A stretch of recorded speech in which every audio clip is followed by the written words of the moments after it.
dito. Uy, hindi ka na. Kala ko ito kiyakain dito. Okay. Yeah. Sa market. Sa market. Sa market. Oo. Mapupuno to mamaya. Hindi. Ano? Nagtitinda pa sila. So, ano nangyayari? Hilaw ang ilalagay nila. Depende yan kapag sila ay kumil. Ayun lang. Opo. Alam mo na yan, ha? Oo. Ay! Pagpilin din natin ang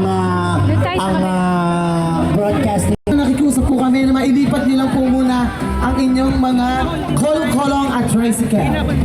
Maraming salamat po. Opo, pakilipat po muna dahil paparating po ang ating mayor. Diyan po papapasok ang kanya sasakyan.